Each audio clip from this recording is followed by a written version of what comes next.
Tanya Igeret HaKodesh, deuxième chapitre, première partie. Et Admor HaZaken introduit cette lettre où ceux qui ont imprimé les Tanya, les Igeret HaKodesh, les enfants d'Admor HaZaken, l'introduisent avec un titre Achar Biato mi Pétersbourg.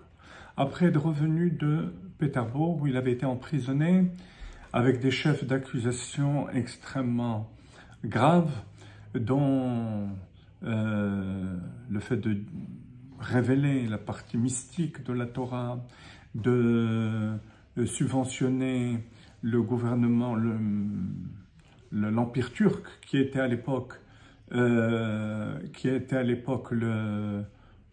qui occupaient la terre d'Israël. Donc il était accusé d'intelligence avec l'ennemi. Et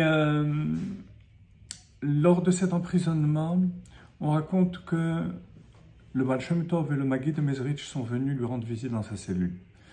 Et Admor HaZaken demanda à ses maîtres pourquoi est-ce qu'il était en prison. Ses maîtres lui répondirent parce qu'il a dévoilé beaucoup de chassidut, beaucoup de parties cachées de la Torah, et cet emprisonnement venait faire barrage à cette diffusion. À ce moment-là, Admor HaZaken demanda à ses maîtres, est-ce que ça voulait dire, ça signifiait qu'il fallait qu'il s'arrête? Ils ont répondu que non seulement qu'il ne devait pas s'arrêter, mais qu'il devait amplifier cette diffusion. Et on le voit clairement dans la Chassidut qu'Admor HaZaken a commencé à diffuser après cet emprisonnement. Rappelez-vous qu'il y a pour commémoration le Yutet Kislev, la fête du Yutet Kislev. On voit que tous ces mamarim sont dits avec beaucoup plus d'explications, beaucoup plus de diffusion justement au niveau de l'esprit, de l'intellect de chacun, ce qui n'était pas le cas avant cet emprisonnement, avant Pétersbourg. Et cette lettre, Katanti, deuxième chapitre de Igeret HaKodesh, est en relation avec cela.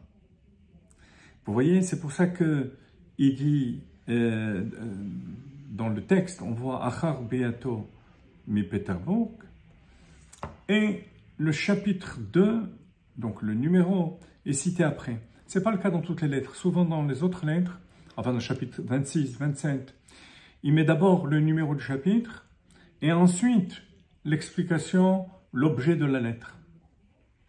Là, dit le Rabbi, on veut faire allusion au fait qu'après sa venue de Pétersbourg, commence une deuxième période.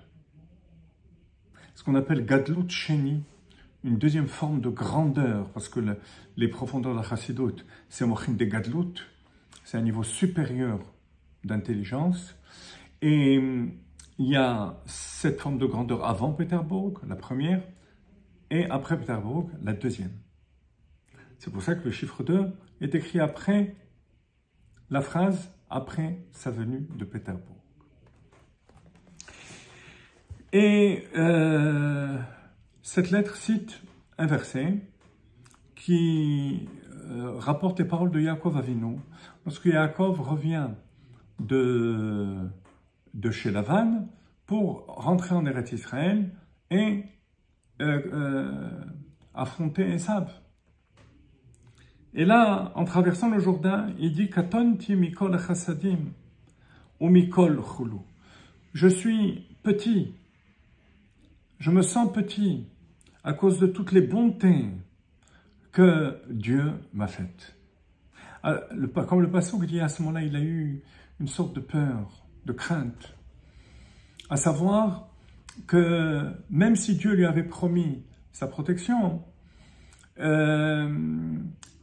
peut-être depuis, comme Rachid le rapporte, Shemaï Gromachet, peut-être qu'entre-temps, il a commis des fautes. Il était à un niveau de katonti, de bitoul, d'annulation tellement fort, qu'il se sentait fautif, petit et fautif. Et c'est cette crainte qui va réveiller chez lui, qui va réveiller un niveau de bitachon, de confiance en Dieu encore plus fort, pour aller affronter Esav. Pirouche. שבכל חסד וחסד שהקדוש ברוך הוא עושה לאדם.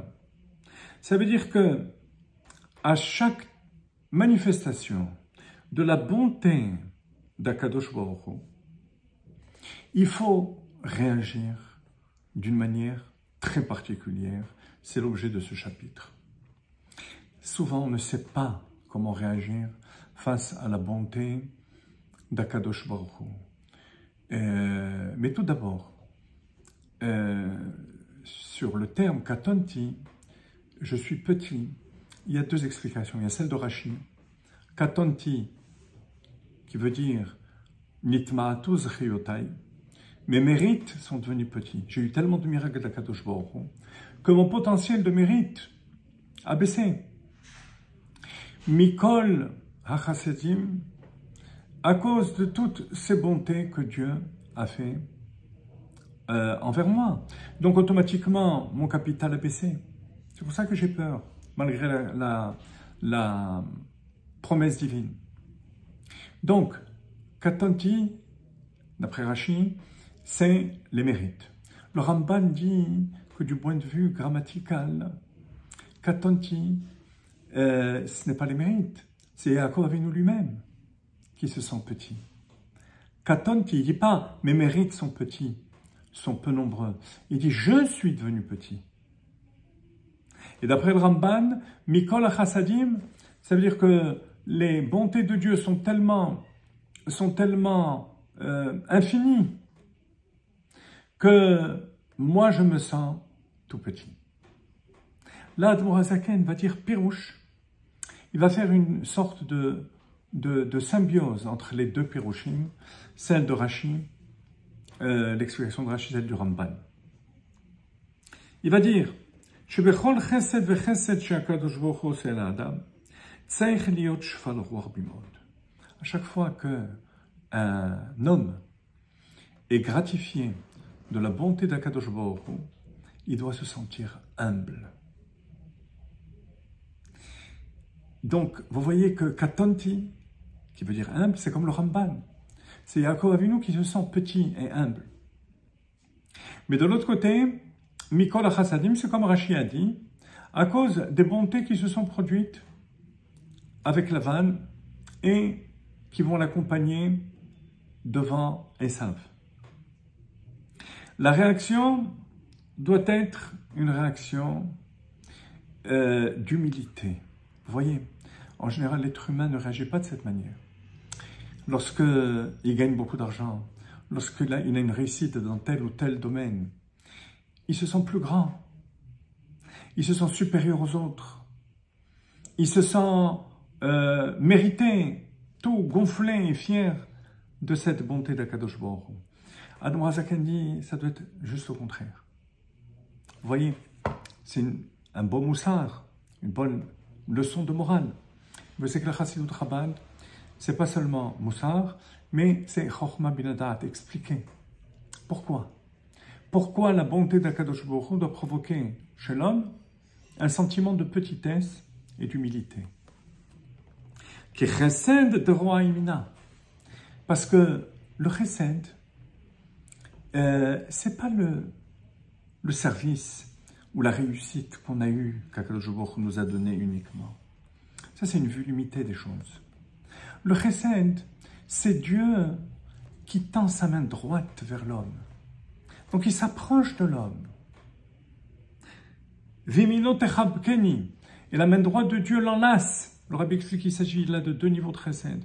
Il y a le chesed qui est comparé au bras, qui est tendu vers l'homme, qui vient en profondeur chez l'homme. Et il y a le chesed qui entoure parce qu'il est infini.